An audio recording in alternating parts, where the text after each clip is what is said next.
أعوذ بالله من الشيطان الرجيم بسم الله الرحمن الرحيم Bismillah, Assalamualaikum warahmatullahi wabarakatuh. Alhamdulillah, selalu saja lisan kita memuji dan memuja Allah.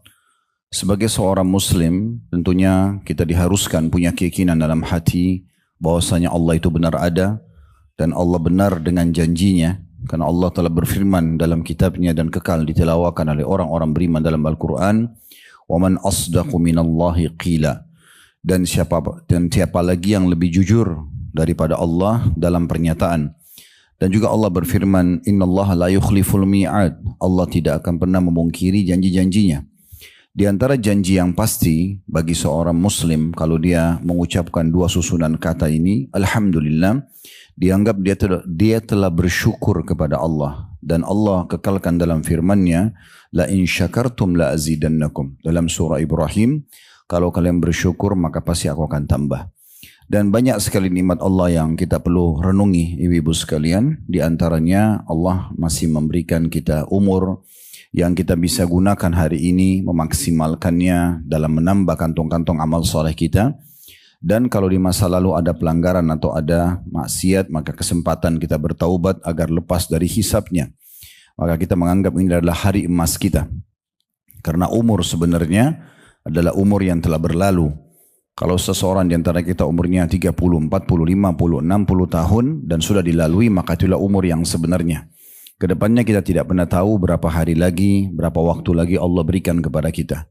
Jadi kalau masih diberikan kesempatan, maka maksimalkan kepada tujuan utama kita diciptakan, yaitu mengabdi dan juga menyembah Allah Subhanahu wa Ta'ala. Dan saya yakin mungkin kita semua kumpul di sini, dimulai dari Sahibul Bait yang sudah mengadakan pengajian. Semoga Allah jadikan ini sebagai tambahan amal. Dan juga bagi ibu-ibu yang sudah hadir, tentu tujuannya adalah untuk mempelajari agama Allah Subhanahu wa Ta'ala. Dan ini bagian daripada tujuan kita diciptakan. Allah berfirman dalam surah Az-Zariyat, surah nomor 51 ayat 56, وَمَا خَلَقْتُ الْجِنَّ وَالْإِنسَ إِلَّا لِيَعْبُدُونَ. Aku tidak ciptakan jin dan manusia kecuali memang untuk mengabdi atau menyembah kepadaku. Memang tujuan kita ada di muka bumi ini, ibu-ibu sekalian, untuk sholat, untuk zikir, untuk doa, untuk jenguk orang sakit, bakti dengan orang tua, haji dan umrah, puasa Ramadan, semua itu tujuannya. Kalau makan, minum, jalan-jalan, memberi pakaian dan segala macam, ini adalah pernak-pernik kehidupan. Pelengkapnya saja. Jangan sampai kita mendahulukan pernak-pernik, lalu kemudian kita lupakan tujuan utama kita, yang kita diciptakan di muka bumi ini, yaitu mengabdi dan beribadah kepada Allah Subhanahu wa Ta'ala. Maka alhamdulillah Allah berikan kesempatan kita hari ini untuk duduk bersama-sama.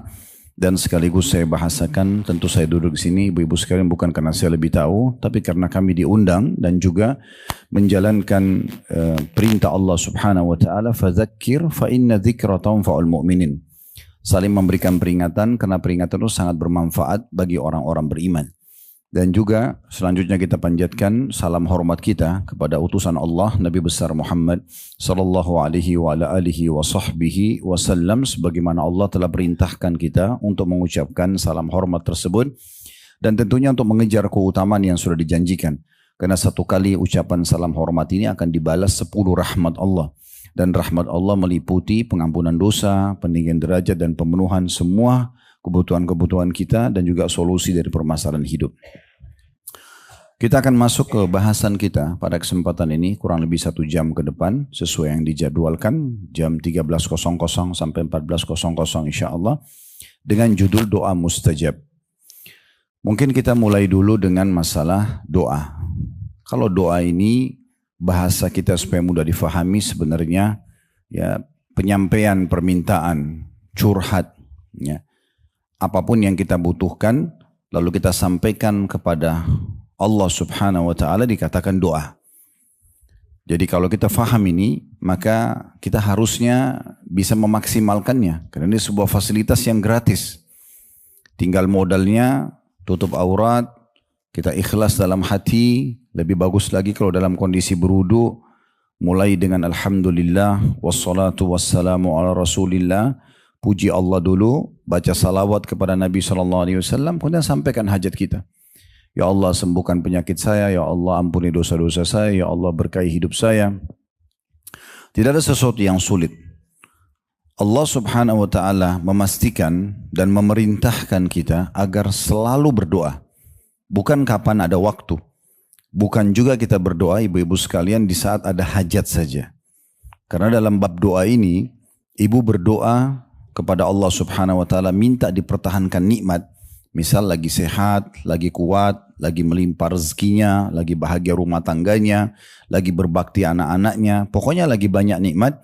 Kita meminta agar nikmat tersebut dipertahankan oleh Allah. Itu lebih afdal dibandingkan nanti ibu ada masalah baru minta solusinya. Pahalanya lebih besar. Ya, jadi kalau ibu sehat sekarang ibu mengatakan ya Allah pertahankan kesehatanku, itu lebih besar pahalanya dibandingkan ibu sakit lalu bilang ya Allah sembuhin saya. Ya, berarti tidak ada alasan untuk tidak berdoa. Karena banyak orang, mungkin di negara kita juga terjadi begitu, mereka berdoa di saat mereka pikir genting aja. Lagi penyakit gak sembuh, lagi terlilit utang, lagi ada masalah besar baru berdoa. Dan seringkali doa ini hanya dijadikan sebagai alternatif terakhir. Misal lagi sakit, pikiran pertamanya ke dokter. Lalu kemudian kalau sudah mentok 30 dokter gak bisa sembuhin dia, baru dia sholat tahajud. Baru dia tawaf ke Mekah, umroh atau haji untuk minta kesembuhan. Padahal dalam Islam kita diajarkan berdoa itu sebelum aktivitas. Doa sebelum makan, doa sebelum tidur, doa sebelum keluar rumah, doa sebelum interaksi biologi suami istri, doa sebelum pakai baju, doa semuanya. Berarti kita mohon dulu kepada Allah, kita libatkan Allah dalam hajat kita, lalu kemudian kita serahkan kepadanya. Pastikan ibu-ibu sekalian dengan izin Allah subhanahu wa ta'ala, kalau ibu sebelum ke dokter berdoa, ya Allah sembuhkan saya, Allah akan jadikan dokter itu dan resepnya cocok buat kita. Tapi kalau orang betul-betul menggantungkan nasibnya pada manusia, maka tidak akan ada solusi kecuali sebatas ilmu manusia itu. Semua dokter hanya bisa tulis resepnya, semoga lekas sembuh. Tidak ada pasti sembuh. Kan begitu. Makanya dalam sebuah hadis yang sahih kata Nabi Muhammad sallallahu alaihi wasallam, siapa yang mengembalikan hajatnya kepada Allah, maka siapa yang mengembalikan hajatnya pada manusia tidak akan menemukan jalan keluarnya. Tapi siapa yang menemukan atau mengembalikan hajatnya kepada Allah, dia akan menemukan segera jawaban dari Allah dalam bentuk rezeki untuknya. Rezeki ini luas ya, bukan cuma duit, bukan cuma uang, tapi kesembuhan, kesehatan dan segala macam yang segera, yang cepat ataupun yang lambat. Artinya kita memang disuruh selalu berdoa dalam setiap keadaan kita. Ibu bayangkan apapun kebaikan yang ibu lihat di depan mata. Misal kita lihat ada orang memiliki sesuatu yang kita tidak miliki. Mungkin rumahnya bagus, mungkin kendaraannya mewah, mungkin apa saja yang kira-kira kita lihat orang itu punya kelebihan. Dan kita berharap kita juga mendapatkan hal yang sama. Di saat itu kita bisa menjadikan momen itu sebagai momen untuk berdoa. Ya Allah, sebagaimana Engkau telah berikan hambamu si fulan ini, berikan juga kepadaku. Itu boleh kita jadikan sebagai doa. Kelebihan yang orang milikin pun kita bisa jadikan sebagai doa. Selain tadi yang sudah kita titik beratkan, nikmat yang sedang ada pada diri kita, kita minta dipertahankan, bagian dari doa. Nikmat yang ada pada diri orang lain, kita minta agar diberikan hal yang sama, juga bagian daripada doa. Selama ibu tidak bentrok dengan sunnatullah, sistem yang Allah buat. Begini maksudnya. Ibu nggak mungkin minta doa, misalnya lihat satu ibu cantik banget, lalu ibu bilang, ya Allah jadikan muka saya sama dengan dia. Kan nggak mungkin. Karena memang muka dia sudah begitu Allah kasih. Ya kan gitu. Jadi nggak mungkin. Atau ibu misalnya, ini contoh supaya mudah difahami. Ibu pengen jadi laki-laki, ya Allah jadikan saya laki-laki. Kan nggak mungkin. Sistem Allah buat ada laki-laki ada perempuan. Itu nggak mungkin. Tapi kalau hanya minta kekayaan, minta jabatan, minta kesehatan, minta keturunan, minta apa saja, kepintaran, itu semua nggak bentrok dengan sunnatullah atau sistem Allah buat, Allah bisa kasih. Allah akan kasih ya. Dan kalau kita minta kepada Allah subhanahu wa ta'ala, Allah akan benar dengan janjinya. Coba landasan bahasan kita, ibu bisa buka aplikasi Al-Quran di handphone, surah Al-Baqarah, surah nomor 2 ayat 186. Kita lihat dulu bagaimana Allah sudah turunkan dari 1400 tahun yang lalu, lebih ya, 186, Al-Baqarah 186. Allah turunkan ini ayat ini memastikan kalau dia akan menerima doa. Dan tidak mungkin Allah salah dengan janjinya. Saya bacakan, wa idza sa'alaka ibadi anni fa inni qarib. Ujibu da'watad da'i idza da'an falyastajibu li wal yu'minu bi la'allahum yarshudun. Ini sudah 1400 tahun yang lalu ayatnya turun.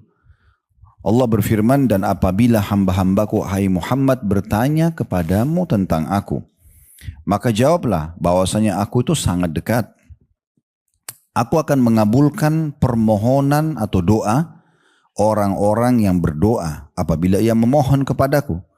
Maka hendaklah mereka itu memenuhi segala perintahku dan hendaklah mereka beriman kepadaku agar mereka selalu berada dalam kebenaran atau petunjuk yang benar.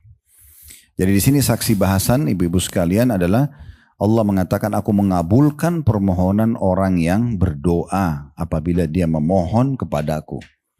Jadi firman Allah ini sudah memastikan kalau dia akan menerima doa hamba-hambanya. Begitu juga disebutkan dalam sebuah hadis Nabi SAW. Hadis ini diriwayatkan oleh Tirmidzi dengan sanad hasan sahih. Hadis qudsi ya. Jadi Nabi SAW menyampaikan tentang firman Allah Subhanahu wa taala tapi tidak masuk dalam ayat Al-Quran, dikenal dengan hadis qudsi. Kata Nabi SAW, Allah berfirman, ya ibna Adam innaka ma da'autani.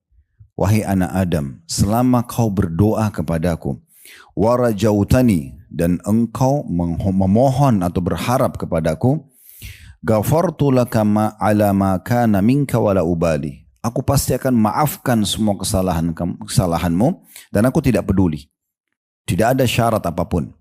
Selama kamu itu ya, ingin berdoa kepadaku, berharap kepadaku, maka aku akan penuhi semuanya. Ini janji Allah Subhanahu wa taala. Kalau ada pertanyaan muncul misalnya, tapi kenapa Ustaz ya, saya berdoa, saya belum lihat jawabannya. Jangan pertanyaan ini lalu membuat ibu menolak dan bersangka buruk seakan-akan Allah tidak benar dengan firman-Nya atau tidak benar dengan janjinya. Coba kita fair ya, kita jujur. Dalam keseharian, berapa banyak permintaan ibu, kebutuhannya? Misal lapar, kita selalu lapar nggak? Kadang-kadang kita cuma ucapin apa? Lapar. Tiba-tiba ide kita muncul, di pikiran kita muncul, pengen makan yang gurih, pengen makan yang pedas, yang asam, dan dapat setiap hari. Kita makan, cuma sebut makan, dapat makanan. Cuma haus, bilang haus, ide kita muncul, lalu kita bisa minum. Coba kalau kita nggak makan dan minum setiap hari, kita akan mati kelaparan dan kehausan. Tapi terbukti sampai umur sekarang ibu masih hidup. Berarti permintaan makan dan minum yang merupakan kebutuhan sehari terpenuhi nggak? Tiap hari kita berpakaian, tiap hari kita bisa menggunakan fasilitas tubuh kita, mata melihat, telinga mendengar, hidung bernafas, lidah dan bibir kita mengucap dan mengecap, tangan kita menjamah, kaki kita melangkah, semuanya berfungsi dengan baik. Terlalu banyak hal-hal bahkan yang kita tidak minta, Allah kasih. Ibu nggak pernah minta nafas kan? Tapi luar biasa, bagaimana orang kalau sesak nafas, berapa biayanya dia harus bayar tabung ya, di rumah sakit? Kita dengan gampangnya dan bahkan tidak pernah berpikir lagi bagaimana atau nafas yang keberapa. Di kamar bebas bernafas, di ruang tamu bebas bernafas, di taman bebas nafas, di jalan, di mobil, di mana-mana. Gratis tuh, nggak diminta bahkan. Berapa banyak permintaan kita dan kebutuhan kita yang Allah penuhi.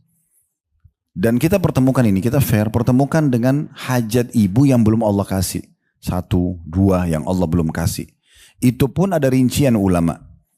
Rinciannya adalah, kalau ibu tidak meminta sesuatu yang haram, maka pastikan kembali kepada hadis ini.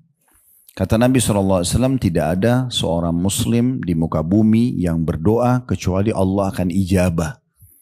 Hanya melalui salah satu dari 3 tahapan. Bisa Allah kasih langsung. Misalnya ibu sakit, ibu mengatakan, ya Allah di sholat tahajudnya tolong sembuhin penyakit saya. Bisa. Allah kabulkan nih.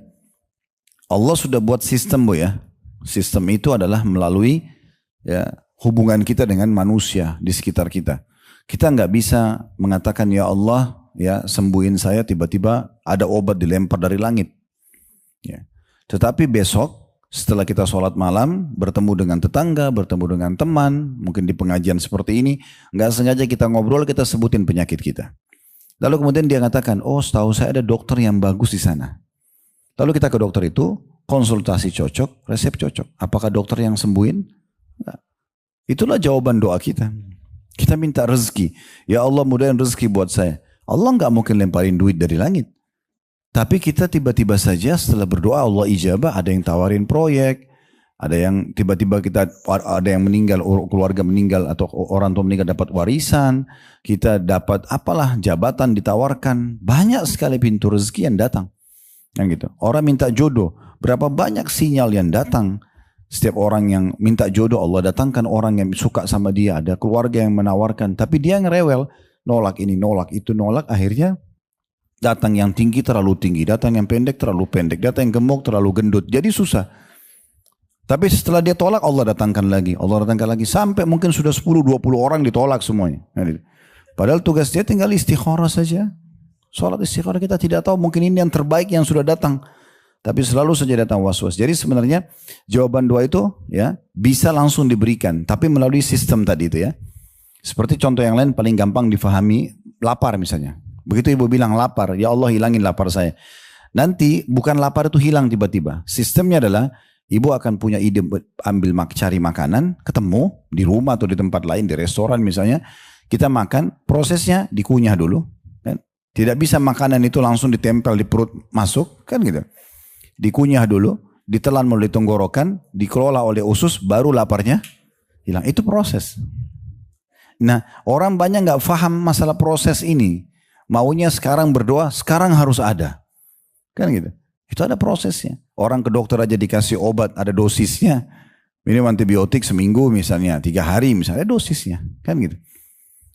Kalau ibu kerja, ini contoh saja, di satu perusahaan, ibu lagi pengen minta dinaikin jabatannya misalnya, atau ditambah payroll atau gajinya. Kalau kita ajukan ke dirut misalnya, anggaplah kita langsung dirut, tidak usah bicara HRD dan segala macam, kita langsung ke atau owner perusahaan kita ajukan. Begitu kita ajukan permintaan tersebut, ditaruh di atas mejanya, apakah ibu akan gebrak-gebrak pintunya? Mana permintaan saya kemarin? Gak mungkin kan? Mungkin bahkan ditolak. Mungkin ibu akan sabar, ibu akan tunggu. Mungkin sesekali ibu nanya, minggu depan ibu baru tanya, kemarin tuh gimana ya permohonan saya. Itu pun dengan cara yang baik. Itu dengan manusia. Bagaimana dengan Allah Subhanahu Wa Taala? Nah ini poin-poin sederhana, tapi harus difahami baik-baik gitu ya. Jadi bisa saja Allah kasih langsung, tapi dengan melalui sistem yang Allah buat tadi. Atau Allah hilangkan keburukan yang semisal setara dengan doa dia. Misal takdirnya ibu akan tabrakan, misal. Atau ibu akan ditipu oleh seseorang. Itu nggak jadi karena doa yang ibu selama ini panjatkan. Jadi bisa dihilangkan keburukan yang akan menimpa dia. Gitu kan? Atau disimpankan dalam bentuk pahala yang dia panen pada hari kiamat. Nah khusus poin terakhir ini, yang ketiga, ada riwayat lain menguatkan. Kata Nabi SAW, nanti akan datang orang-orang pada hari kiamat diberikan pahala bergunung-gunung. Banyak sekali. Sampai dia tidak tahu dari mana. Dan dia menanyakan kepada para malaikat, ini amal dari mana? Saya nggak pernah tahu saya buat amal ini. Maka kata para malaikat, ini adalah hasil dari doa-doa kamu yang kamu panjatkan di dunia yang belum kamu terima balasannya di dunia. Maka diberikan dalam bentuk pahala yang besar, dipanen di hari kiamat. Apa yang terjadi? Orang-orang ini berharap di saat itu, kata Nabi Muhammad SAW, kalau semua doanya di dunia tidak dikasih di dunia, dikasih di akhirat saja. Karena perlunya mereka. Berarti dari 3 tahapan ini Bu, tidak ada namanya doa tidak diterima. Cuma Allah lebih tahu diberikan kemana. Gitu kan? Apakah langsung dikasih di saat itu? Apakah Allah hilangkan musibah yang akan menimpa dia? Atau Allah simpan dalam bentuk pahala nanti akan menggembirakan dia di akhirat? Ini poin dasar yang harus diketahui. Tapi kalau ibu berdoa dengan hal-hal yang haram, ada kan penghalang doa ya. Seperti kata Nabi SAW dalam hadis Bukhari, ada orang rambutnya acak-acakan, pakaiannya kumuh, tidak pakai alas kaki, maksudnya miskin sekali. Berdoa mengatakan, wahai Tuhanku, bagaimana Allah bisa menerima sementara makanannya haram, minumannya haram, pakaiannya haram. Jadi nggak mungkin, arti ada penghalang. Nah kadang-kadang doa kita dihalang oleh Allah kepada Allah SWT karena ada hal-hal yang haram. Makanan di badan kita ini yang menjadi energi, nutrisi tubuh kita haram. Minumannya juga begitu. Pakaian yang kita pakai juga begitu. Dari hasil manipulasi, hasil ini, hasil itu segala macam. Maka ini akhirnya menjadi penghalang doa. Kan begitu. Atau ibu minta sesuatu yang haram yang Allah tidak suka. Minta doa tetapi sesuatu yang tidak dibolehkan misalnya. Maka ini juga menjadi penghalang. Tapi selama tidak ada penghalang ini maka insya Allah akan aman. Ya. Jadi fahami baik-baik ya. Sekarang kita akan masuk juga bagaimana Allah subhanahu wa ta'ala di firman yang lain memerintahkan kita untuk berdoa, bahkan menganggap orang yang tidak berdoa itu sombong. Ya, ini Allah sudah kekalkan dalam Al-Quran, dalam surah Ghafir, surah nomor 40 ayat 60. Ini nama lainnya surah Ghafir, ini surah Mu'min. Surah nomor 40 ayatnya ayat 60. Allah berfirman, Udu'uni astajib lakum. Innal ladhina yastakbiruna an ibadati sayadkhuluna jahannama dakhilin. Artinya, berdoalah kepadaku kata Allah. Aku akan kabulkan doa-doa kalian. Allah yang berfirman, bukan saya cuma menyampaikan ke ibu-ibu sekalian. Dan semua pengajian dimanapun di muka bumi dalam bahasa apapun, kalau baca firman Allah ini terjemahannya sama. Udu'uni astajib lakum. Berdoa padaku, aku pasti akan terima kata Allah. Lalu Allah bilang apa? Dan sesungguhnya orang-orang yang menyombongkan diri karena enggan untuk beribadah kepadaku. Makna beribadah ini doa. Dia tidak mau berdoa kepadaku, maka dia akan dimasukkan ke dalam neraka Jahannam dalam keadaan hina dina. Allah anggap orang yang tidak mau berdoa itu sombong. Ya. Allah marah pada mereka. Ya. Ini agak unik ya kalau ada orang tidak mau berdoa, karena doa ini fasilitas yang Allah kasih untuk Allah berikan apa yang kita mau, apakah bertambah nikmat atau dipertahankan nikmat atau dikeluarkan dari sebuah permasalahan. Lalu kenapa kita tidak maksimalkan doa ini? Kan begitu. Jadi agak unik kalau ada orang yang tidak mau berdoa. Sementara ini fasilitas yang gratis, mudah. Kita kalau masuk ke satu perusahaan atau kita masuk ke lembaga pemerintahan, kita harus melalui ya sekretaris atau melalui proposal tertentu. Ini sama Allah sama sekali tidak. Bahkan kita diperintahkan berdoa kepada Allah ya sampai hal-hal yang kecil Bu ya. Makanya Aisyah berkata radhiyallahu anha, berdoalah kalian kepada Tuhan kalian dan minta segala sesuatunya termasuk tali sendal kalian. Jadi di masa dulu itu orang kalau pakai sendal, sendalnya itu kulit dikeringkan, dijadikan untuk alis bagian bawah telapak kaki, sisanya diikat pakai tali. Nah itu biasa dijual terpisah, bisa juga dijual satu masa itu. Maka diistilahkan sesuatu yang paling murah dan sederhana adalah tali sendal itu. Maka kata Aisyah, minta kepada Tuhan kalian segala sesuatunya termasuk tali sendal kalian. Ini sejalan dengan hadis Nabi SAW yang lain ya. Nabi suruh kita berdoa apapun, minta apapun kepada Allah termasuk hal yang kecil. Termasuk hal yang kecil. Bukan mustahil ibu supaya dapat pahala. Mau keluar pergi mall, minta sama Allah dimudahin parkiran. Dimudahin baju yang kita mau beli. Dimudahin makanan yang kita sedang pesan di sebuah restoran. Minta sama Allah SWT. Dapat dunianya, dapat akhiratnya. Apa susahnya gitu? Tidak ada sesuatu yang sulit kan gitu.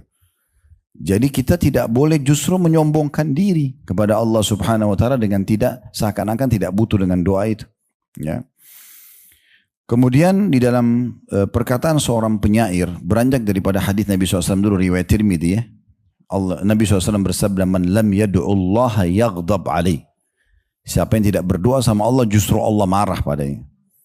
Allah marah. Maka dari hadis ini seorang penyair Arab mengucapkan sebuah statement yang menarik. Dia mengatakan, Allahu yaghdabu in tarakta su'alah. Ketahuilah bahwasanya Allah marah sekali kalau kau justru tidak memohon kepadanya. Wa bani Adam hina yas'alu yaghdabu. Tapi kalau manusia, anak Adam kalau kau minta justru dia marah. Makna yang lain adalah jangan kau minta sama manusia. Karena kalau kau minta padanya dia akan marah. Sekali dua kali kita minta mungkin dikasih. Yang ketiga, yang ketujuh mungkin dia akan marah. Tapi mintalah kepada zat Allah yang kalau kau tidak minta dia akan marah. Tidak ada batasnya. Tiap hari kita bisa boleh minta Rabbana atina fid dunya hasanah. Berikan kami kebaikan semua di dunia. Wa fil akhirati hasanah. Dan semua kebaikan di akhirat. Wa qina adzabannar. Dan selamatkan kami dari api neraka. Ada seorang sahabat cerdas sekali. Dia mengatakan begini. Ya Rasulullah. Ajarkan aku doa. Yang doa itu mengumpulkan kebaikan-kebaikan. Kata Nabi SAW, bacalah. Allahumma inni as'aluka khaira ma sa'alaka minhu nabiyyuka wa abduka Muhammadin sallallahu alaihi wasallam. Ya Allah, aku mohon kepadamu semua kebaikan yang pernah hambamu dan nabimu Muhammad minta. Kita tidak bisa hafal semua doa Nabi kan? Tapi kita bisa bilang, ya Allah, berikanlah aku semua kebaikan yang pernah Nabi Muhammad minta. Itu luar biasa itu. Nabi yang ajarin ini. Coba baca itu. Kemudian kalau ibu belum hafal bahasa Arab bisa bahasa Indonesia ya. Yang penting sudah tahu terjemahannya kan. Ya Allah, aku minta kebaikan semua yang pernah diminta oleh nabimu dan hambamu Muhammad sallallahu alaihi wasallam. Wa a'udzu bika min syarri masta'adzaka minhu nabiyyuka wa 'abduka Muhammadin sallallahu alaihi wasallam. Dan lanjutannya, aku berlindung kepadamu dari semua keburukan yang pernah nabimu dan hambamu Muhammad SAW berlindung darinya. Ini luar biasa. Semua kebaikan saya minta, yang Nabi mau pernah minta apa saja. Mungkin kita tidak tahu apa yang Nabi minta. Tapi dengan doa ini semua kita diminta. Dan apapun keburukan yang pernah Nabi berlindung, kita minta berlindung darinya. Wa antal musta'an. Engkaulah tempat kami meminta pertolongan. Wa alaikal balak. Dari sisi mula penerimaan itu. Jadi memang ada doa-doa yang luar biasa gitu. Ya, yang bisa kita diberikan oleh Allah Subhanahu wa taala. Sekarang kita akan lengkapkan bahasan kita, syarat diterimanya doa. Jadi supaya kita tahu, sekarang kan kalau ibu mau melamar di satu kantor kerja, itu kan biasa ada syaratnya ya.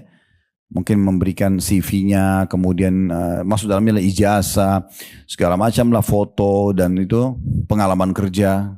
Kan tidak mungkin Bu kita mau kerja di satu perusahaan, kita bilang saya mau kerja di sini, tapi kita nggak pernah melamar, nggak pernah ikutin syarat-syarat, kan nggak mungkin ya.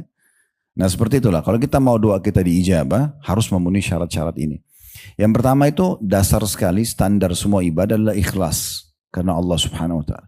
Kapan ibu angkat tangan, mau berdoa sama Allah, tapi niatnya sedikit saja ya, supaya dipuji oleh teman di sebelah, supaya dipuji oleh mertua, puji oleh atasan, partner bisnis, dikatakan oh ini soleha gitu ya.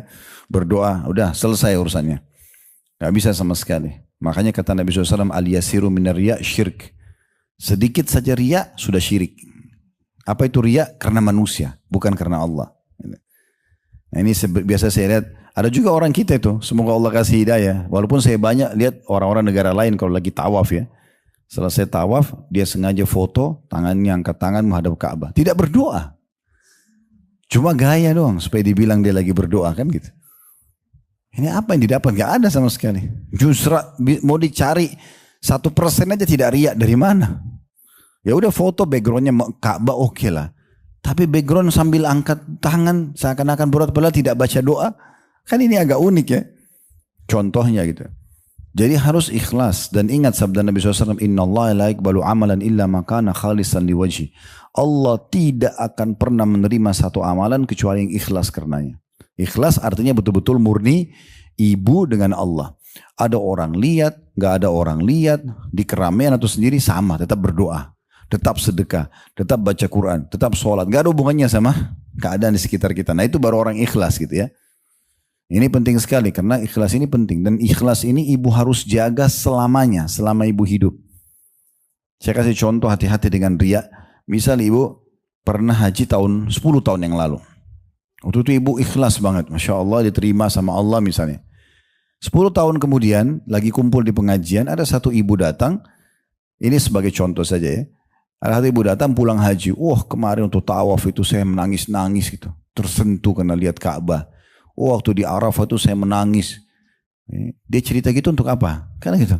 Kita mau cari ikhlasnya dari sisi mana ini. Untuk apa diceritain ke orang kalau saya menangis atau saya gini dan begitu. Mungkin syaitan bisa gini Bu. Tuh orang itu tersentuh loh. Dia bisa kasih mungkin orang lain jadi termotivasi mau haji atau berdoa apalah gitu kan bisikan syaitan. Kamu kan juga punya pengalaman 10 tahun yang lalu pernah nangis di Arafah. Ceritain. Kita nggak sengaja. Saya juga loh 10 tahun yang lalu. Clear, selesai. Ya. Berarti dihapus kembali itu yang 10 tahun yang lalu itu. Jadi kalau ibu sudah kerjakan ibadah, lupain aja. Nggak usah diingat lagi. Sudah sholat malam 10 tahun berjalan kah, sholat duha kah, suka rutin sedekah tiap bulan di satu yayasan. Lupain aja, udah lupain. Karena kita ini sudah dititipin bodyguard dan sekretaris, malaikat nggak digaji. nggak tidur, catat semua amal, ya sudah selesai, ada dicatat. Dan kita akan lihat Allah mengatakan, wa may ya'mal mithqala dzarratin khairan yara. Siapa yang buat seperti biji sawi dari kebaikan pasti diperlihatkan dan diberikan balasan. Wa may ya'mal mithqala dzarratin syarran yara. Siapa yang berbuat seperti biji sawi dari keburukan diperlihatkan dan akan dihukum. Clear sudah. Ini sudah baku, nggak akan berubah. Kan gitu. Jadi nggak usah dikenang-kenang lagi, ya. Nggak usah dicerita-cerita sama orang. Kalau sudah mulai dibisikkan syaitan mau cerita, a'udzubillahi minasyaitonirrajim. Udah nggak usah. Kan gitu. Ada sebuah hadis yang disahihkan oleh para ulama, ini di bab jihad, perang ya. Satu sahabat mengatakan, ya Rasulullah, bagaimana kalau ada orang pergi berperang, tulus karena Allah, mau kejar surga, mau dapat pahala, tapi diikuti sedikit dalam hatinya keinginan popularitas, supaya dibilang pahlawan, kesatria, jagoan, apalah. Dapat pahala nggak? Nabi SAW bilang, tidak dapat apa-apa. Dalam bahasa Arab, la syai'ah lahu. Orang itu ulangi 3 kali, Nabi ulangi 3 kali. La syai'a lahu, tidak ada apa-apa. Lalu beliau mengatakan, innallaha la yaqbalu amalan illa ma kana khalisan liwajhi. Ketahuilah Allah tidak akan terima amalan kecuali yang ikhlas karenanya. Jadi jaga baik-baik ini ya. Itu yang pertama. Yang kedua, mengikuti sunnah Nabi SAW. Ikuti tata cara doanya Nabi. Nabi SAW berdoa hanya kepada Allah. Yang itu. Angkat tangan, menghadap kiblat misalnya hanya kepada Allah. Tidak pernah melibatkan benda-benda mati. Yang itu. Ingat ya, Abu Lahab di Mekah, Bu. Abu Jahal, Umayyah bin Khalaf, ya, tokoh-tokoh Quraisy dulu yang kafir kepada Nabi. Itu kalau ibu hidup di masa itu, ibu tanya, siapa yang menciptakan langit dan bumi? Mereka semua serentak bilang Allah. Jadi orang-orang ini kenal ada Tuhan namanya Allah. Kalau ditanya Ka'bah, ini rumahnya siapa? Mereka akan bilang, ibu kalau hidup di masa Abu Jahal tanya, Abu Jahal ini Ka'bah rumah siapa? Dia bilang rumahnya Allah. Lalu kenapa mereka dicap kafir? Karena mereka musyrik, Bu. Mempartnerkan Allah dengan makhluk. Datangkan patung benda mati, dia berdoa sama Allah, berdoa juga sama patung itu. Ini melanggar. Nggak boleh. Mirip sekarang orang kita banyak sholat. Iyyaka na'budu wa iyyaka nasta'in. Hanya kepadamu ya Allah. Dalam Al-Fatihah. Kami menyembah, hanya kepadamu kami minta tolong. Begitu habis salam, pergi kuburan sebelah masjidnya. Minta. Ya. Wahai Kiai Fulan, wahai siapa, wali Fulan, sembuhin penyakit saya. Loh, tadi baru bilang sama Allah hanya kepadamu. Kenapa minta sama benda mati ini? Kan gitu. Kalau kita bertemu dengan kuburan, perintah agama, ucapin salam dan doakan mayit. Itu selesai. Mereka yang butuh doa kita, bukan kita yang minta pada mereka. Kan gitu. Ini hati-hati sekali ya. Nabi SAW ajarkan agar memurnikan doa kepada Allah Subhanahu wa Ta'ala. Ya. Kemudian yang ketiga, memulai dengan puji-pujian. Ibu harus mulai dengan puji-pujian kepada Allah. Minimal alhamdulillah. Minimal. Segala puji bagi Allah. Tapi kalau ibu bisa, ya Allah pencipta langit dan bumi, ya, kemudian yang menggantikan siang malam, yang menciptakan laki-laki dan perempuan. Misal ibu puji-puji Allah, ya, yang telah mengizinkan aku mengangkatkan kedua telapak tanganku ini, yang telah mengizinkan lisanku untuk mengucapkan doa ini, yang menggerakkan hatiku untuk membangun sholat malam ini. Misal kita ucapin semua. Apalagi kita sebutkan nikmat yang telah memberikan aku umur sampai segini, memberikan aku pasangan ini, anak-anak ini. Kita sebutkan nikmat-nikmat yang Allah berikan. Setelah puji, baru kita pindah syarat keempat, yang membaca salawat kepada Nabi SAW. Ini harus, wajib ya. Kalau mau diijabah, ibu harus baca Alhamdulillah minimal wassalatu wassalamu ala rasulillah. Pernah ada sahabat masuk masjid, di zaman Nabi SAW, lalu dia mengatakan Allahumma gfirli, ya Allah ampunilah aku. Enggak ada puji Allah, enggak ada salawat kepada Nabi. Kata Nabi SAW, ista'jalah hadha, orang ini buru-buru sekali. Harusnya dia memuji Allah dulu, baca salawat kepadaku, baru kemudian dia sampaikan hajatnya. Dalam sebuah hadis yang sahih kata Nabi SAW, doa kalian akan terhijab antara kalian sama Allah selama belum membaca salawat kepada aku. Dan juga dikatakan oleh Umar perkataan yang mirip seperti ini. Jadi kita harus ikhlas karena Allah Subhanahu Wa Taala, mengikuti contoh dari Nabi SAW, memuji Allah Subhanahu Wa Taala, kemudian membaca salawat kepada Nabi SAW. Nah ini juga penting sekali ya. Kemudian yang kelima, ini syarat juga penting sekali. Dan ini salah satu sebab diterima doa. Berdoa dalam kondisi penuh dengan sopan santun, ramah santun kepada Allah. Ya, maksudnya tutur katanya pelan-pelan. Kalau ibu baca doa, Rabbana atina fid dunya hasanah. Nggak tahu, dia sendiri nggak ngerti apa yang dia ucapin. Pelan-pelan Bu. Rabbana atina fid dunya hasanah. Tenang dulu, nafas, tenang. Kalau perlu pakai bahasa Indonesia, diirungi maknanya. Bahasa Indonesia juga bagus. Ya Allah, ya, sembuhkan penyakitku. Angkatlah sebab-sebabnya. Kalau ini penyebab adalah dosa-dosa hambamu, maafkanlah. Kalau ini ujian, mudahkan, bisa selesai. Misal, kita memuji Allah SWT. Jangan seperti orang yang kumur-kumur, ya, kalau berdoa. Buru-buru sekali. Ada orang begitu kan, kayak rutinitas saja. Seakan-akan Allah butuh dengan ibadahnya. Ibu ambil dari saya ini ya. Demi Allah, Allah nggak butuh ibadah kita. Kalau dari mulai bayi kita lahir sampai kita meninggal, anggap Allah kasih kita umur 100 tahun misalnya. Dari bayi sudah bisa ibadah sampai kita 100 tahun meninggal. Nggak ada manfaatnya buat Allah ibadah itu. Allah nggak butuh dengan itu. Tidak ada manfaatnya apapun yang kita lakukan untuk Allah SWT. Ibadah itu buat kita, bukan untuk Allah SWT. Kenapa banyak orang sholat asal jadi saja? Karena dia anggap seperti store kewajiban. Enggak, clear. Kita butuh dengan pahala ibadah kita itu. Jadi hati-hati sekali dengan poin ini ya. Jadi punya tata kerama dan adab. Tenang-tenang sekali. Tumak nina namanya ya. Dalam bab sholat itu wajib. Kalau ada orang sholat buru-buru, Allah Akbar, itu nggak diterima sholatnya. Batal. Doa juga sama. Ya, bagaimana kita menyebutkan dengan cara-cara yang baik, cara yang santun ya. Kata Nabi SAW, yustajabu li ahadikum malam ya'jal, diterima doa seseorang dari kalian selama dia tidak tergesa-gesa. Nah, di sini tergesa-gesa bisa ada dua makna, dalam ucapannya dan juga tergesa-gesa mengharap langsung dibalas oleh Allah. Detik itu juga minta kesembuhan harus sembuh, gitu kan? Maka Nabi bilang, pasti diterima selama kalian tidak tergesa-gesa. Para sahabat mengatakan, ya Rasulullah, bagaimana ciri orang tergesa-gesa itu? Kata Nabi SAW, yaqulu da'autu walam yustajabu li fatarakat doa. Dia bilang, saya sudah berdoa, saya tidak lihat hasilnya, maka dia pun meninggalkan doa. Mungkin ibu tinggal sehari lagi berdoa, diijabah. Mungkin tinggal 2 kali lagi berdoa, mungkin tinggal 3 kali lagi. Kenapa berhenti? Berdoa sampai ibu lihat hasilnya. Berdoa saja. Dan ada hadis lain, saya lama renungi hadis ini Bu ya. Hadis ini luar biasa dalam doa. Kata Nabi SAW, kalau Allah mendengar doa yang indah dari seorang hamba, Allah menerlambatkan jawabannya. Kalau ibu pintar sekali nyusun kata-kata, ya saking indahnya doa itu, dan khusyuknya ibu misalnya di sejadah ibu sendiri dengan mukennahnya ibu berdoa sama Allah dengan tulus.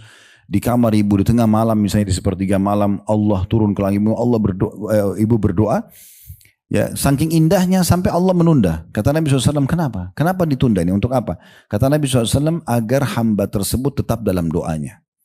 Bayangkan Bu, ibu kalau lagi sakit, ibu bilang begini, ya Allah sembuhin, sembuh langsung. Kira-kira masih berdoa? Tapi kalau Allah tunda 3 hari, 1 minggu, kan kita berdoa terus. Dan ini selama kita berdoa di prosesnya ini, kalau kita tahu besarnya pahala yang Allah kasih, mungkin kita berharap selama hidup kita akan berdoa terus. Jadi nikmati prosesnya itu, ya. Berdoa sambil menikmati prosesnya. Yang keenam, harus diikuti dengan keyakinan dan sangka baik kepada Allah. Kalau Allah mendengar dan Allah akan terima. Ini harus Bu ya. Ini syarat-syarat harus dipenuhi. Kata Nabi SAW, "Udu'u rabbakum muqinuna bil ijabah, fa inna Allah la yaqbalu du'a min qalbin ghafil." Berdoalah kalian kepada Tuhan kalian dalam kondisi penuh keyakinan akan diterima. Karena Allah tidak akan terima doa dari hati yang lalai. Berdoa, ya Allah sembuhin gak sih? Ya tapi berdoa sajalah. Jadi tidak yakin. Enggak, ya Allah zat yang memberikan kesembuhan, ya zat pencipta segala sesuatunya, sembuhkanlah hambamu. Dengan penuh keyakinan diijabah. Ya, ini termasuk poin penting yang untuk diperhatikan. Jadi penuh keyakinan kita untuk keyakinan kepada Allah untuk agar bisa diterima doa tersebut. Kemudian selanjutnya yang ketujuh, ibu memaksimalkan waktu-waktu mustajab. Nah ini ada rincian ya tentang waktu-waktu mustajab ini. Jadi waktu-waktu yang diterima. Dimulai yang setiap hari kita lalui, sepertiga malam. Nah, sepertiga malam itu, kalau misal, ini contoh supaya ibu bisa hitung ya. Kalau misalnya, kita tidak hitung waktu maghrib sekarang, karena berubah-berubah ya. Tapi kalau misalnya maghrib jam 6 sore, subuh jam 5 pagi, ini kalau jam 6 sore ke jam 5 subuh 11 jam Bu. Iya enggak? Ya kan? Kan jam 6 kita hitung 7, 8, 9, 10, 11, 12 ya. Kemudian ditambah lagi 5 jam, gitu kan.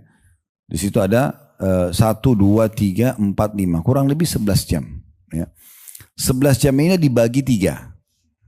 Dibagi 3, mulai dari maghrib sampai subuh. Nah sepertiganya berarti kurang lebih 3,5 jam sebelum subuh itu namanya sepertiga malam, Bu. Ini waktu mustajab doa. Sesuai dengan hadis ya Nabi SAW, yanzilu Rabbuna tabaraka wa ta'ala kulla laylatin ila as-sama'id dunya. Sesungguhnya Tuhan kita yang maha berkah dan maha tinggi turun ke langit bumi pada saat tertinggal sepertiga malam. Ya. Hina yabqa thuluthul lailil akhir, pada saat tersisa sepertiga malam. Sesungguhnya Allah yang maha berkah maha tinggi turun ke langit bumi, ya, ke langit dunia setiap malam, dan itu pada saat tertinggal sepertiga malam. Yaqul, seraya berfirman, may yad'uni fa astajibalah. Siapa yang berdoa padaku, maka aku akan terima doanya. Wa may yas'alni atau yas'aluni fa'utiyah. Siapa yang minta, aku akan kasih. May yastakfiruni fa'akfiralah. Siapa yang memohon ampun, saya akan maafkan. Dan 3 hal ini yang paling dibutuhkan oleh seorang hamba ya. Punya hajat, sampaikan. Mau minta tolong, minta. Dan juga minta agar diampuni dosa-dosa. Nah ini waktu yang luar biasa, yang mustajab, dan ini setiap malam ibu bisa lakukan. Ya, insya Allah dengan tidur lebih cepat, tidak begadang kecuali pada hal-hal yang darurat saja. Kemudian ibu bangun, kalau tidak bisa 3,5 jam sebelum subuh, setengah jam sebelum subuh gak ada masalah. 20 menit sebelum subuh gak ada masalah. Sebab sampai azan subuh waktunya mustajab. Kalau belum terbiasa sholat malam, baru mau dimulai, maka mulai 15 menit, setengah jam sebelum subuh, ya, bangun, wudu, sholat 2 rakaat, sholat malam 1 rakaat, witir misalnya, terus berdoa. Nah itu waktu mustajab. Nanti pelan-pelan kalau sudah terbiasa, sudah seminggu, 2 minggu nanti terbiasa, ibu bisa mundurin waktunya, misalnya jadi 45 menit, terus menambah rakaatnya, kan gitu ya. Jangan awal mau sholat tahajud, pilih dari jam 2 malam, bacanya Al-Baqarah, ya. Udah setelah itu 10 tahun lagi nggak bakal sholat malam gitu ya. Nah nanti sholat malamnya yang dijadikan sebagai alasan, oh ini sholat malam susah, ya. Padahal sebenarnya itu sunnah hukumnya, dan ibu bisa saja ya, sholat minimal 2 rakaat. 2 rakaat itu cuma 3-4 menit, 5 menit lah maksimal ya kita kerjakan. Baik, ini termasuk ya waktu mustajab doa. Kemudian yang kedua, yang paling sering sekali tentu berlaku pada kita adalah pada saat azan dikumandangkan dan juga antara azan dan iqamah. Ini 1 hari 5 kali kita dengar, ya subuh, ya duhur, ya asar, maghrib, isya. Maka saya sarankan ibu kalau lagi dengar azan berhenti dulu semua aktivitas. Jalankan sunnah Nabi SAW. Kalau kalian dengarkan muadzin, ucapkan seperti yang diucapkan olehnya.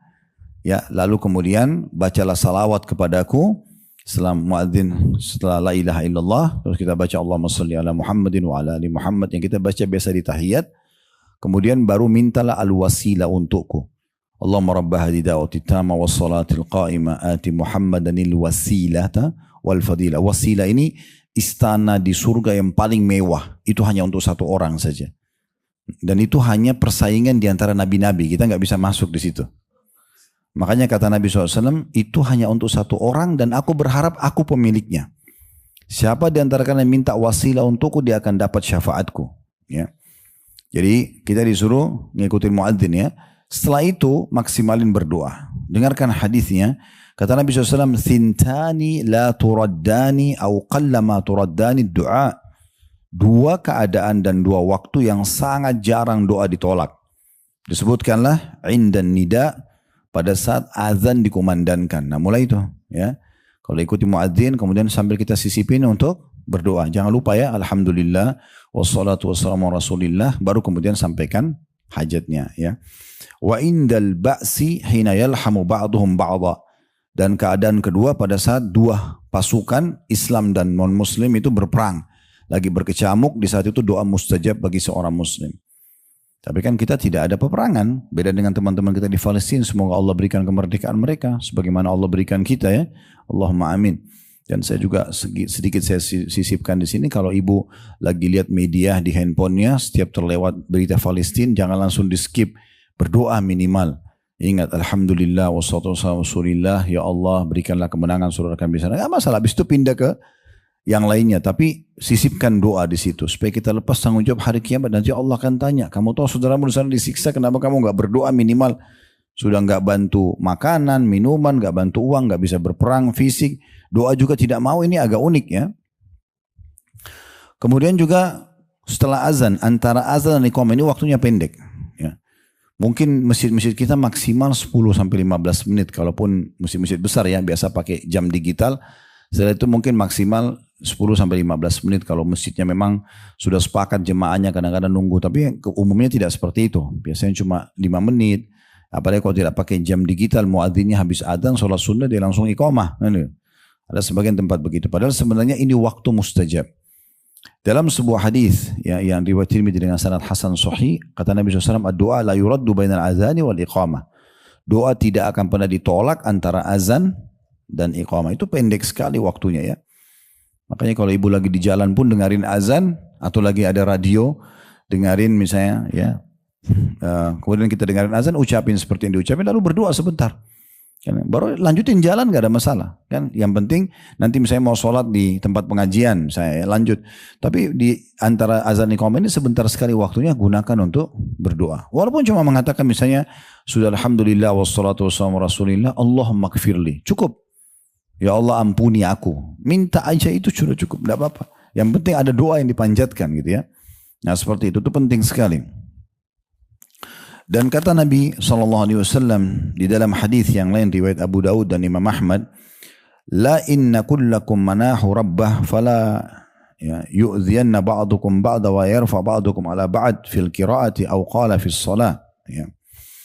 Ada sebuah peringatan yang penting kita ketahui, kalaupun kita berdoa jangan sampai ganggu orang. Ya. Maka berdoa cukup kita yang dengar. Karena kata Nabi SAW, ketahuilah kalian semua sedang bermunajat kepada Allah. Maka janganlah saling mengganggu satu sama yang lain. Jangan kalian mengeraskan suara dalam membaca Al-Quran sehingga mengganggu orang lain. Dalam riwayat lain beliau mengatakan atau dalam sholat kalian. Jadi kalau kita berdoa untuk kita saja, ya, kecuali kita lagi pimpin doa mungkin berbeda. Tapi kalau enggak, ya kita cukup berdoa buat diri kita. Ya. Jadi kita dalam Islam dianjurkan berdoa, berzikir, baca Quran, tetap ada suaranya bu ya.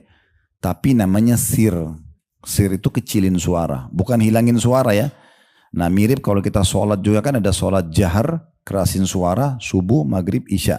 Ada sholat sir, kecilin suara, bukan hilangin suara ya. Duhur dan asar. Ya, itu dan sambil pada saat sholat itu, kita buka mata, lihat ke tempat sujud, tegakkan ruas tulang belakang, kemudian kita bersuara. Minimal ibu dengar sendiri. Ya, kalau sudah tutup mata, gelap, dingin, baca dalam hati, tidur. Ya. Oke, yang ketiga, ya, pada saat sedang sujud, ini waktu mustajab, ya, lagi sujud, kita boleh sampaikan hajat-hajat kita, sebagaimana hadis riwayat Muslim, kata Nabi SAW, akrabu ma yakunul abd min rabbi wa huwa sajid fa akthiru du'a. Paling dekat seorang hamba dengan Tuhannya pada saat dia sedang sujud, perbanyak doa. Di saat itu perbanyak doa, ya. Jadi kita dianjurkan perbanyak doa. Kemudian yang keempat, sebelum salam, setelah ibu baca tahiyat terakhir, nah sebelum salam itu dianjurkan juga memperbanyak doa, ya. Karena pernah ditanyakan kepada Nabi SAW dalam hadis riwayat Tirmidzi, qila ya Rasulullah, ayyu du'ai asma'? Qala jawful lail al-akhir. Kata seorang sahabat, ya Rasulullah, doa mana yang paling didengar sama Allah, yang paling mustajab? Kata Nabi SAW, doa yang dipanjatkan di sepertiga malam. Tadi yang kita kasih jadikan poin pertama, ya. Wa duburus salawatil maktubat, dan di akhir sebelum salam sholat 5 waktu. Ini waktu mustajab. Makanya kalau ibu lihat buku-buku yang mandu zikir dan doa sebelum salam, itu saya pernah temukan mungkin ada 23 jenis doa. Banyak sekali itu ya.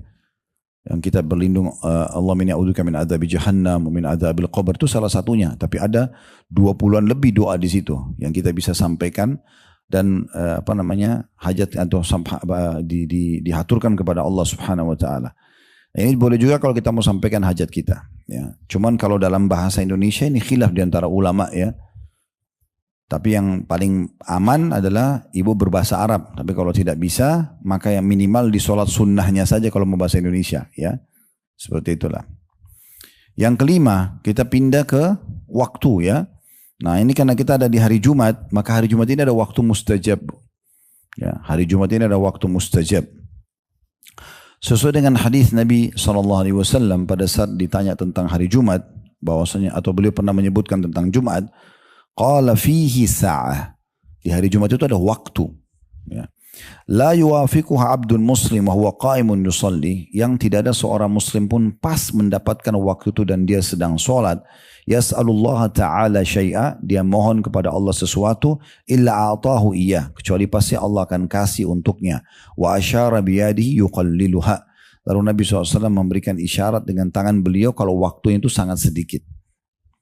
Nah ini khilaf di antara ulama tentang masalah kapan di hari Jumat waktu mustajab. Ada dua pendapat. Pendapat yang pertama mengatakan adalah, atau tepatnya sih sebenarnya ada banyak pendapat ya, tapi yang paling kuat 4. Ya. Kalau kita kerujukan bisa jadi 2, tapi 4 pendapat ini yang paling kuat. Yang pertama adalah dikatakan pada saat imam naik mimbar sebelum ya selesai atau sebelum sholat Jumat. Jadi mulai khatib naik mimbar sampai khatibnya turun. Nah itu waktu mustajab. Ya. Dikatakan dalam hadis, beranjak daripada hadis Muslim, hiya ma baina yajlisal imam ila an tuqdas shalah. Waktu mustajab itu adalah ketika imam naik mimbar sampai sholat Jumat selesai. Ya. Pendapat ini dipegang oleh Imam Muslim, Nawawi, Qurtubi. Artinya setiap khatib kan ibu walaupun tidak Jumatan kan dengar ya. Mudah-mudahan dekat-dekat rumah ada masjid ya, bisa dengar kalau khatib lagi khutbah naik. Nah itu bisa ibu sambil berdoa. Ibu tinggal menghadap kiblat, ibu berdoa. Pendapat yang kedua mengatakan adalah mulai habis asar, sebentar nih, kan ini menjelang asar nih. Habis asar sampai terbenam matahari, itu waktu mustajab di hari Jumat. Beranjak daripada hadis Nabi SAW diriwayatkan oleh Abu Dawud. Yaumul Jum'ati thinta ashrata yuridu sa'ata la yujidul muslimu yas'alullah azza wa jalla syai'an illa atahu Allah azza wa jalla faltamisuha akhir sa'ati ba'da al-asr. Jumat itu ada 12 waktu. Kalau kita 12 jam ya. Mulai dari subuh sampai maghrib. Itu dianggap waktunya. Dan tidak ada seorang muslim pun yang meminta di waktu-waktu itu kepada Allah kecuali Allah kabulkan. Dan maksimalkanlah berdoa di lepas asar ya di waktu itu. Ini hadis riwayat Abu Daud. Ini pendapat kedua yang mengatakan waktu mustajab itu habis asar sampai terbenam matahari. Pendapat ketiga mengatakan setelah asar namun di akhir-akhir hari Jumat saja. Maksudnya selepas asar tapi langsung, bukan sampai terbenam matahari. Jadi habis sholat asar langsung masuk waktu mustajab. Udah itu aja waktunya. Setelahnya sudah tidak masuk. Ini pendapat yang ketiga. Tapi ini tidak berdalil ya. Kemudian pendapat yang keempat itu yang mengatakan bahwa saya menggabungkan semua waktu-waktu ini, dan kalau kami pribadi cenderung dengan itu ya. Jadi karena ini pendapat-pendapat yang baik, maka kenapa kita tidak anggap semua ini adalah pendapat yang kita satukan. Berarti pada saat khatib di atas mimbar kita juga berdoa, makanya juga pada saat sebelum turun dari khutbah, di khutbah kedua khatib berdoa kan. Nah itu doa itu waktu mustajab tuh. Sama habis asar pada saat mau atau sampai terbenam matahari. Dan juga di pendapat yang keempat ini mengatakan bisa juga dia 12 waktu semuanya. Mulai dari subuh sampai terbenam matahari. Itu semuanya masuk waktu mustajab. Itu yang keempat ya. Betul gak? Allahu a'lam. Ikutin gak ini? Yang kelima, pada saat hujan turun. Ya. Yang kelima itu pada saat hujan turun. Ya. Ini dalam hadis Nabi SAW diriwayatkan oleh Al-Hakim, dan ini hadis disahihkan oleh Syekh Albani. Ya, jadi diingatkan saja, ini yang kelima ya. Jadi waktu hujan turun, dan ini kita bersyukur karena negeri kita termasuk ada musim hujannya ya. Kayak negara Timur Tengah itu syukur kalau setahun sekali hujan, kadang-kadang cuma hujan sekali saja. Kami waktu masih tinggal di Saudi 7 tahun dulu ya, waktu masih SMA sama S1 itu, mungkin dalam 1 tahun bisa sekali aja hujan, gitu kan. Karena memang tidak ada musim hujan, musim dingin ada. Kalau kita hujan kadang-kadang sampai berbulan-bulan itu ya, 2 bulan, 3 bulan, ini waktu mustajab doa, jadi jangan ngeluh itu. Duduk di ruang tamu gini turun hujan, angkat tangan, berdoa sama Allah, gitu kan. Karena kata Nabi SAW, "Thintani la turaddan." 2 waktu doa tidak akan ditolak. 2 waktu doa tidak akan ditolak. Ad-du'a indan nida, berdoa pada saat azan dikumandangkan, tadi sudah kita masukkan di poin kita. Wa tahtal matar, dan pada saat hujan turun. Dan pada saat hujan turun. Yang keenam, di hari Rabu antara duhur dan asar. Ya. Iya, di hari Rabu antara duhur sama asar. Ya. Itu beranjak daripada statement yang disampaikan oleh Jabir bin Abdullah radhiyallahu anhu, sahabat Nabi yang mulia. Beliau mengatakan anna Nabi sallallahu alaihi wasallam da'a fi Masjidil Fath 3 yaum al-Itsnain. Bahwasanya Nabi SAW pernah berdoa di masjid namanya Masjid Al-Fath 3 kali, ya. Pada hari Senin, wa yaumul Thulatsa, dan hari Selasa, wa yaumul Arbi'a, dan hari Rabu. Nabi pernah berdoa di 3 hari ini. Di hari Senin antara duhur sama asar ya. Hari Selasa duhur sama asar, Rabu duhur sama asar. Lalu kata beliau, fastujiba lahu yaumal arbi'a bainas salataini. Maka diterima untuk Nabi SAW permohonannya di hari Rabu di antara 2 salat, duhur dan asar. Fa'urifal bishru fi wajihi. Maka pada saat itu terlihat kegembiraan di wajah beliau. Kegembiraan di wajah beliau. Qala Jabir, maka sahabat yang menukir riwayat ini mengatakan, falam yanzil bi amru muhim ghalidh illa tawakhaitu tilka saati fa'adu fiha fa'arifu al-ijabah. Kata Jabir, maka semenjak kejadian tersebut, semenjak Nabi diijabah doanya hari Rabu antara duhur sama asar, beliau mengatakan, semenjak itu tidak ada satu perkara penting pun dalam hidupku yang aku butuh jawabannya ya dari Allah Subhanahu wa taala kecuali aku mengejar waktu itu, Rabu antara duhur sama asar, dan aku selalu melihat ijabahnya. Aku selalu melihat ijabahnya, gitu ya. Dalam riwayat lain, fastujiba lahu yaumal arbi'a baina salataini adh-dhuhra wal 'ashr. Diterima doa Nabi SAW di hari Rabu antara duhur dan asar. Dan hadis ini disebutkan oleh Imam Ahmad, Al-Haythami, dan ini disahihkan oleh Syekh Albani. Ya, ini waktu mustajab. Yang keberapa ini? Oh, sekarang 7. Oh baik. Tadi nggak ada yang kasih masukan. Oke, yang ke-8. 7. Oh, yang 7, baik. Yang ke-7, minum zam-zam, ya. Meminum air zam-zam. Ini termasuk mustajab doa. Nah, minum zam-zam tidak harus lagi di Mekah ya. Tapi kita mulai di Mekah, kalau ibu lagi umroh, lagi haji, saya selalu kalau bimbing travel yang Allah manakan di pundak kami yang saya namakan Uhud Tour, itu selalu saya ingatkan jemaah. Nanti kalau sudah tiba di Mekah, di Madinah, minumnya zam-zam aja semuanya. Kan di hotel bisa dikasih air mineral. Sudah minta aja sama tour leadernya atau mutaifnya, tolong beliin saya zam-zam yang 5 liter. Gak seberapa harganya. 10-15 real mungkin. Beli minum itu aja terus. Saya tidak tahu di travel yang bapak ibu pernah pakai. Kalau kami kan siapin ada botol minum, ada termosnya. Itu bisa bawa ke masjid, isi zam-zam. Bisa sambil nunggu, misalnya mau nunggu maghrib isya, minum air zam-zam. Minum air ini aja mustajab doa. Ya. Makanya kata Nabi SAW, ma'u zam-zam lima syuribalah. Air zam-zam itu sesuai dengan niat peminumnya.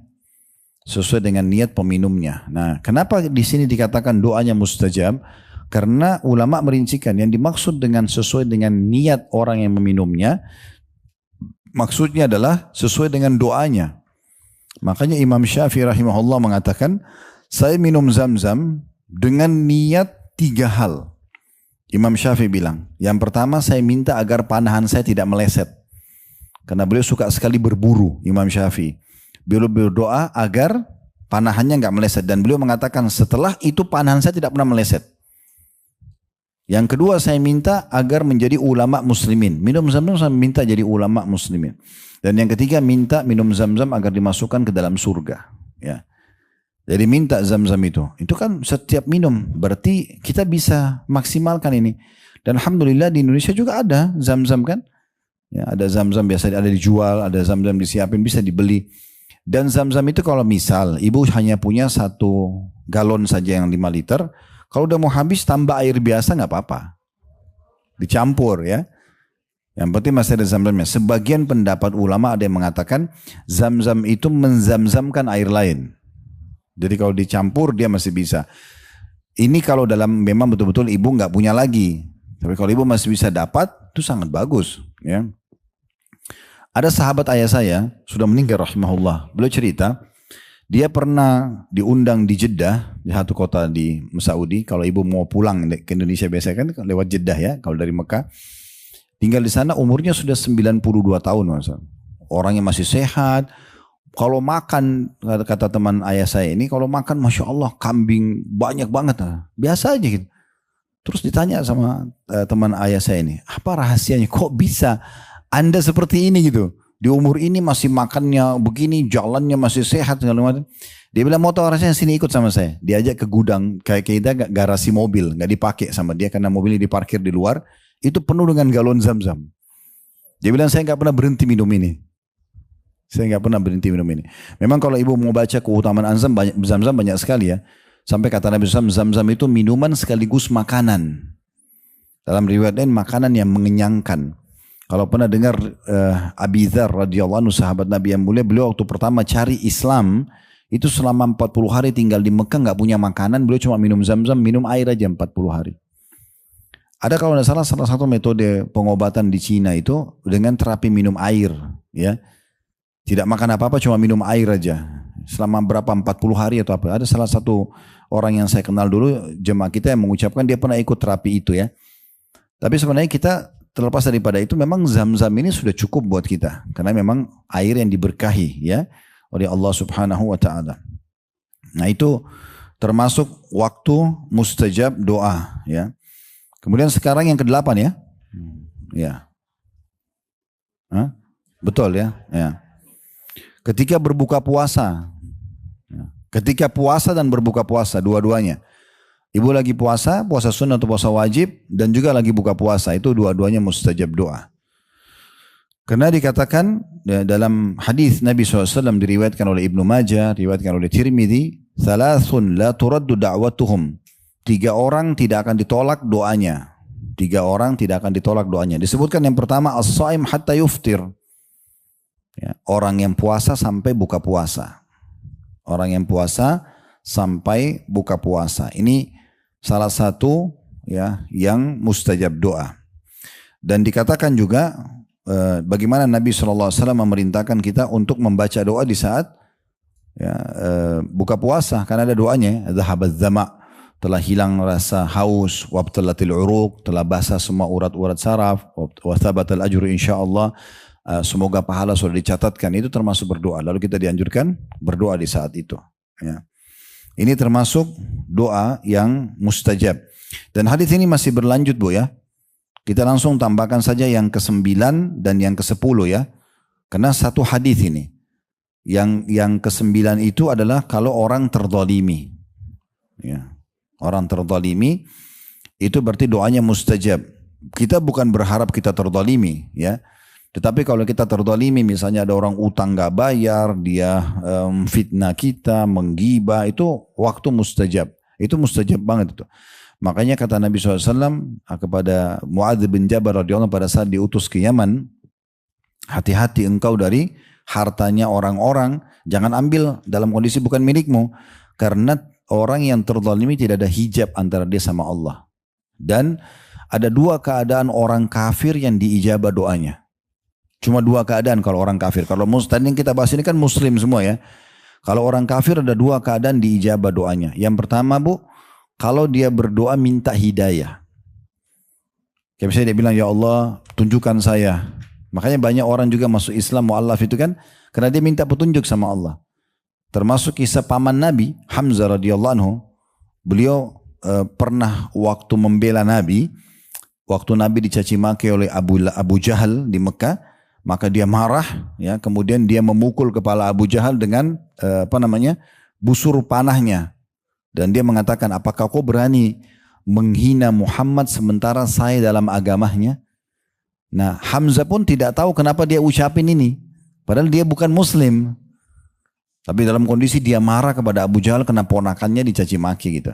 Lalu dia pulang ke rumahnya, lalu dia berpikir, gimana caranya memperbaiki ini? Dia udah terlanjur lemparin kata-kata itu. Beraninya kau ganggu Muhammad sementara aku dalam agamanya. Dia bilang, kalau saya sekarang kembali kepada orang Quraisy berkata kalau saya bukan muslim, ini memalukan. Gitu.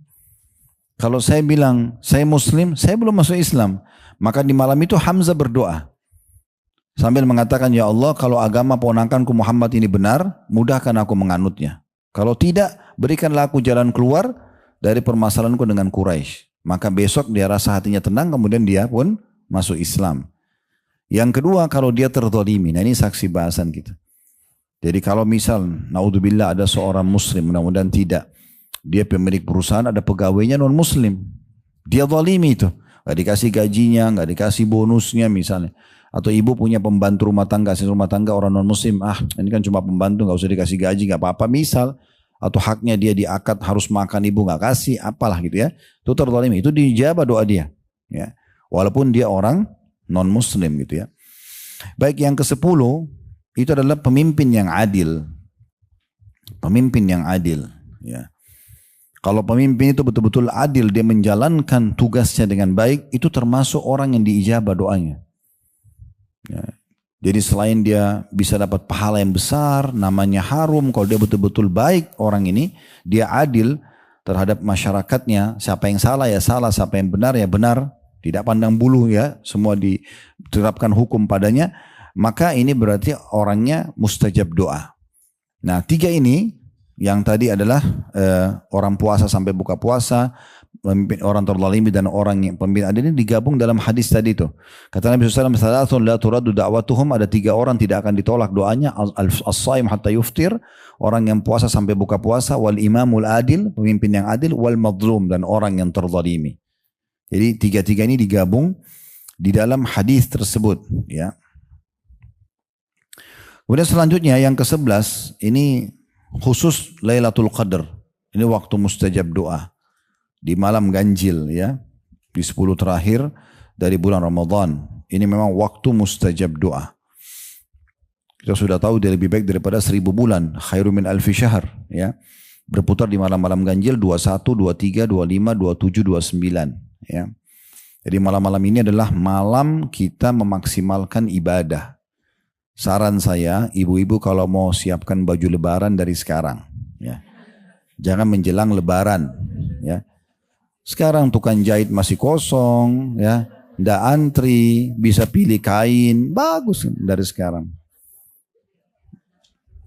Ya, kalau 10 terakhir Ramadan itu malam i'tikaf, malam ibadah, kan gitu. Kue-kue lebaran disiapin dari awal Ramadan, udah disiapin semua. Makin akhir Ramadan itu makin harus giat ibadah. Kalau perlu ibu habisin di Mekah ya. Di Mekah ibadah Lailatul Qadar, kejar di sana 1000 bulan ya. 1000 bulan itu sama dengan 83 tahun plus 4 bulan. Ibu kalau bilang subhanallah pas Lailatul Qadar sama dengan subhanallah selama 1000 bulan diucapin. 83 tahun plus 4 bulan itu gak gampang itu ya. Dan itu waktu mustajab doa. Karena Aisyah pernah berkata dalam sebuah hadis ya, diriwayatkan oleh Tirmidzi, Ibnu Majah, qultu ya Rasulullah ara'aita in alimtu ayyi lailatin lailatul qadri ma aqulu fiha. Wahai Rasulullah, kalau saya pas dapat nih Lailatul Qadar, kata Aisyah, apa yang harus saya ucapkan? Doa apa yang saya panjatkan? Kenapa Aisyah bertanya? Karena tahu kalau itu adalah mustajab doa, dan juga doa di saat itu dan semua ibadah dilipat gandakan 1000 bulan ya. Maka Nabi mengatakan qala quli, beliau mengatakan ucapkanlah Allahumma innaka afuun tuhibbul afwa fa'fu anni. Ya Allah, engkau adalah zat ya yang menyukai pengampun atau maha pengampun ya, dan menyukai sifat pemaaf itu, maka maafkanlah kesalahan-kesalahanku. Ini juga termasuk mustajab doa. Termasuk mustajab doa ini yang keberapa sekarang? 12 ya. Doa orang tua buat anak. Hati-hati ya. Doa orang tua buat anak-anak. Jadi kalau anaknya ibu aktif atau cucunya aktif, bilang Masya Allah.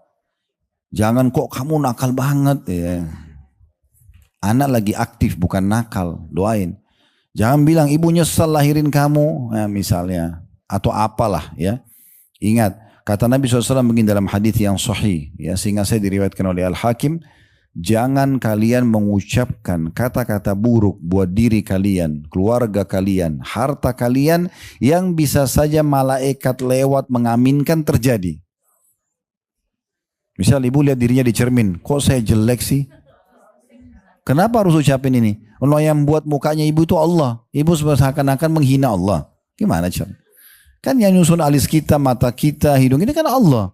Kita coba disuruh pakai fasilitasnya. Ngapain hina diri sendiri? Contoh misalnya. Atau tadi ya, anaknya dia ucapin kata-kata yang tidak baik. Ya. Kenapa kita tidak bilang misalnya untuk anak kita, semoga kau jadi orang yang sukses nak, semoga engkau menjadi orang saleh, salehah. Walaupun dia sangat aktif. Ini pernah saya sampaikan di ceramah-ceramah kami di tempat lain. Karena di sini mungkin perdana ya. Syekh Sudais, Abdurrahman Sudais, Imam Masjid Haram, itu pernah ditanya di wawancarai karena imam ini luar biasa gitu.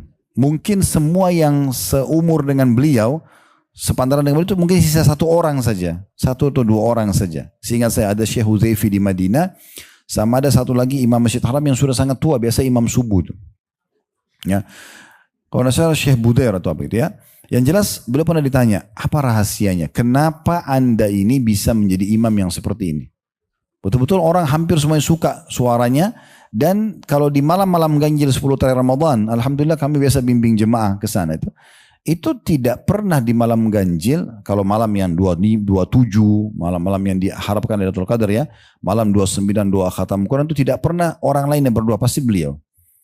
Dan kalau berdoa itu 1 jam pun berdiri orang nggak rasa gitu. Dia berdoa seperti dia sama Tuhan yang ngobrol berdua gitu ya. Luar biasa sekali. Ditanya apa rahasianya? Dia bilang doa ibu saya. Terus ditanya sama yang wawancarai, memang apa doa ibu anda? Dia bilang saya waktu kecil dulu kalau saya nakal, ibu saya dalam kondisi jengkel mengatakan gini, pergilah ke Masjid Haram, semoga kau jadi imam haram. Dalam kondisi marah masih bisa doain anaknya jadi imam haram. Terkabulkan benar tuh. Ya. Kalau pernah dengar kisah Juraij nggak bu? Bayi Juraij di dalam hadis Bukhari. Karena ada beberapa bayi bicara dalam buayan ya. Nabi Isa bicara masih bayi ya. Kemudian ada bayi yang mau dilempar, kisah Ashabul Ukhdud yang ibunya mau dilempar ke dalam api, terus takut akhirnya anaknya bayinya bilang jangan takut ibu kau dalam kondisi benar, itu bicara dalam buayan. Dan ada bayi Juraij. Juraij ini seorang yang soleh dari Bani Israel dulu, rajin sekali ibadah. Dia cuma kalau kita mungkin musolah ya, dia cuma di musolahnya aja, nggak kemana-mana, ibadah tiap hari itu aja kerjanya, sampai terkenal orang soleh. Satu waktu ada satu perempuan pelacur datang kepada tokoh-tokoh masyarakat di sekitar situ, lalu ada kejadian sama ibunya dulu. Dia lagi sholat sunnah, ibunya panggil-panggil, wahai Juraij, dia bingung, jawab ibunya atau lanjutin sholat. Akhirnya dia lanjutin sholat, dia pikir nanti habis salam baru dia ketemu ibunya. Tapi ibunya ini gak sabaran. Ibunya saking marah sama anaknya lalu dia mengatakan, semoga kau tidak meninggal sampai kau melihat wajah-wajah perempuan pelacur. Begitu hadisnya. Jadi ibunya ini lisannya tajam banget ya. Dia bilang begitu. Dan walaupun Juraij orang soleh terjadi itu. Terjadi dari ucapan ibunya itu. Akhirnya satu waktu ada satu perempuan pelacur datang ke negeri itu. Kata Nabi, ini kisah Nabi Muhammad SAW hadis sahih ya. Perempuan itu datang kepada tokoh-tokoh masyarakat lalu mengatakan, bagaimana kalau saya bisa goda Juraij berzina? Kata mereka, kalau kau berhasil, bagus. Apa yang kau minta kami akan kasih. Karena mau mengetes imannya Juraij. Maka perempuan itu masuk ke musallahnya Juraij, lalu coba menggodanya. Tapi karena kuat sekali imannya nggak tergoda. Juraij nggak tergoda. Perempuan ini karena takut dipermalukan, dia keluar, lalu dia pergi ketemu sama pengembala kambing, dia zina. Hamillah dari pengembala kambing itu. Kemudian dia datang ke kaumnya lagi, lalu dia bilang, nih anaknya Juraij. Orang main percaya, karena waktu dia masuk ke tempatnya Juraij kelihatan. Sementara selama ini belum pernah ada perempuan yang masuk ke tempatnya Juraij gitu kan. Akhirnya tempat ibadahnya Juraij dihancurin, diusir dari negerinya. Pokoknya terasingkan lah. Juraj sabar dengan itu. Tapi ini bukan karena dosa Juraj ya, karena masalah doa ibunya tadi. Akhirnya waktu perempuan pelacur itu melahirkan, Juraj datang di rumah perempuan itu dan disaksikan oleh semua orang, lalu dia tekan perutnya bayi itu sambil mengatakan, sebutkan siapa nama ayahmu. Maka bayi itu bicara. Bayi itu mengatakan, ayahku si fulan pengembala domba. Itu karamahnya ya, kelebihan yang Allah berikan kepada Juraj karena dia orang soleh. Tapi sebab datang hujan ini karena doa ibunya. Ini hati-hati ya. Hati-hati kalau lagi ribut sama suami, saya nyesal nikah sama kamu. Jangan. Semoga Allah kasih kamu hidayah, semoga Allah perbaiki hubungan kita. Jangan menyesal, nanti jadi nyesal benar. Kan gitu. Menyesal saya kerja di sini, menyesal saya pindah di sini. Kenapa menyesal? Minta kebaikannya. Kemudian doa hari Arafah. Ini yang keberapa? 13 ya. Ya. Doa hari Arafah. Ya, jadi kalau ibu lagi haji, ya, ini maksimalin ya. Jadi jangan di Arafah sibuk makan, minum terus ya. Bukan tidak boleh. Biasanya kena pakai travel bagus, Masya Allah tendanya bagus, makanan banyak, enggak berhenti. Ya. Dari panas ke dingin ke hangat. Akhirnya masuk WC, keluar WC, habis waktu Arafah dengan itu. Ya. Jadi makan secukupnya, minum secukupnya boleh gitu kan. Karena ini jangan diulang-ulang, sayang sekali. Karena Arafah itu dari mulai menjelang duhur sampai terbenam matahari. Ini waktunya. Ya. Dan Nabi SAW di waktu ini betul-betul memaksimalkan doa. Betul-betul berdoa gitu.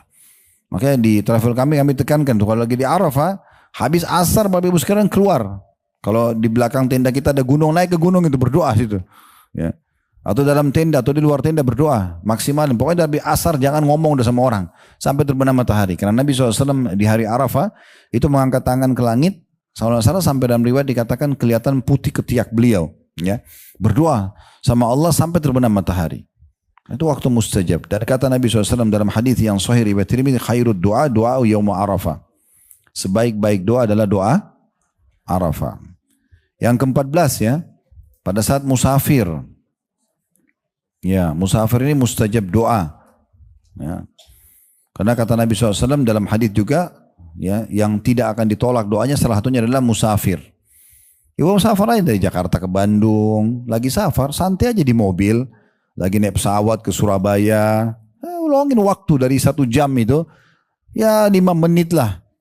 Alhamdulillah, wassalatu wassalamu rasulillah, sampaikan hajatnya. Gitu ya. Ini termasuk yang jangan luput dari kita ya. Kemudian yang ke-15 doa muslim untuk muslim yang lain. Tapi tidak di depan dia. Ya. Doa muslim untuk muslim yang lain. Ya. Jadi kayak misalnya ibu mendoakan siapalah ya muslim-muslim. Kayak saudara kita di Palestina ibu doakan misalnya. Atau ada teman ibu yang ibu memang merasa dia baik sama ibu. Lalu ibu mau doakan tapi dia tidak tahu gitu. Ibu doakan diam-diam itu mustajab. Ya. Sebagaimana kata Nabi SAW, doa seorang muslim hadap muslim yang lain ala zahril ghaib, tidak kelihatan, orangnya tidak tahu kalau kita doakan, itu mustajab, diterima. Ya. Cuma yang perlu digarisbawahi ibu ya, hati-hati. Kalau ibu berdoa, selalu doa yang baik saja, ya, jangan doa yang buruk.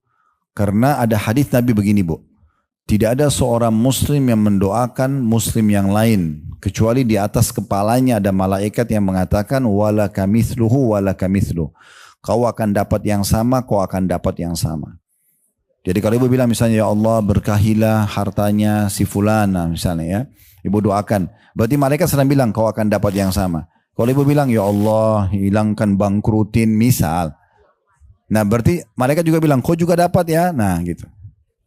Jadi tidak usah doain orang keburukan. Doain kebaikan aja. Gitu kan. Jadi kalau ada orang sudah mampu pun, orang sudah berhasil, ibu bilang, ya Allah berkahi dia, tambahkan buat dia. Sebenarnya kita sedang doakan diri kita itu. Kan gitu. Jadi tidak ada celah untuk mendoakan keburukan. Kalau ada orang berbuat zalim sama kita, bu, kita punya 2 opsi dalam berdoa. Opsi pertama, ibu berdoa kehancuran buat dia. Misal ada orang utang sama ibu, dia nggak bayar. Lalu ibu mengatakan, ya Allah butain matanya, ya Allah pincangin. Misal, ibu kan terzalimi ya. Ini bisa, tetapi ini murni balas dendam. Ya. Allah ijabah nih, matanya buta, udah selesai. Ibu dapat apa? Utangnya nggak dibayar, udah dendamnya doang terbalas. Ya, selesai, buta. Ada opsi yang kedua, ini lebih bagus. Ibu bilang, ya Allah berikan dia hidayah, buat dia menyadari kesalahannya. Misal, ya, ibu doa gitu, kemudian Allah kasih hidayah dia, dapat hidayah. Dia bayar utangnya, semenjak itu dia jadi baik, dia di sholat segala macam. Ibu panen pahalanya. Jadi bersihkan hatinya, nggak usah isi dengan dendam-dendam, ini nggak penting. Orang sejahat apapun sama kita, doakan supaya dapat hidayah. Daripada kita doakan binasa, untuk apa? Karena semua manusia bisa saja punya kesalahan kan? Kan begitu ya. Yang ke-16 ya. Oke.